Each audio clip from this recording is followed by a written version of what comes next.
ಅಂದಮೇಲೆ I love you ಹೇಳೋದು ಸಾಮಾನ್ಯ. ಆದರೆ ಪ್ರಪೋಸ್ ಮಾಡೋ ಟೈಮಲ್ಲೇ ಹಲವರು ಈ ಪದವನ್ನೇ ಬಳಸ್ತಾರೆ. ಆದರೆ ಇದೀಗ ಐ ಲವ್ ಯು ಪದಕ್ಕೆ ಸಂಬಂಧಿಸಿ ಬಾಂಬೆ ಹೈಕೋರ್ಟ್ ಮಹತ್ವದ ತೀರ್ಪೊಂದನ್ನು ನೀಡಿದೆ.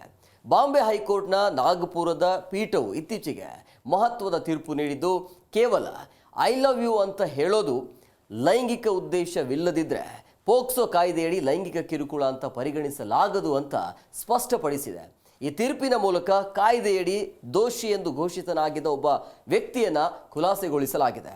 ಪ್ರಕರಣದಲ್ಲಿ ಆರೋಪಿಯು 17 ವರ್ಷದ ಬಾಲಕಿಯನ್ನು ತಡೆದು ಐ ಲವ್ ಯು ಅಂತ ಹೇಳಿದ ಆರೋಪದ ಮೇಲೆ ಪೋಕ್ಸೋ ಕಾಯ್ದೆಯ ಸೆಕ್ಷನ್ 8 ಮತ್ತು ಇತರೆ ಸಂಬಂಧಿತ ಕಾರಣಗಳಡಿ ದೋಷಿ ಎಂದು ಘೋಷಿಸಲಾಗಿತ್ತು. ಆದರೆ ಆರೋಪಿಯು ತನ್ನ ವಿರುದ್ಧದ ತೀರ್ಪನ್ನು ಪ್ರಶ್ನಿಸಿ ಬಾಂಬೆ ಹೈಕೋರ್ಟ್ಗೆ ಮೇಲ್ಮನವಿ ಸಲ್ಲಿಸಿದ್ದ. ನ್ಯಾಯಮೂರ್ತಿ ಜೋಶಿ ಪಾಲ್ಕೆ ಅವರ ನೇತೃತ್ವದ ನಾಗಪುರ ಪೀಠವು ಪ್ರಕರಣವನ್ನು ವಿಚಾರಣೆಗೆ ಒಳಪಡಿಸಿತು. ಈ ವಿಚಾರಣೆ ಆದ ಬಳಿಕ ದೋಷಿ ಎಂದು ಘೋಷಿತನಾಗಿದ್ದ ವ್ಯಕ್ತಿಯನ್ನ ನಿರಪರಾಧಿ ಅಂತ ಈಗ ತೀರ್ಪು ನೀಡಿದೆ.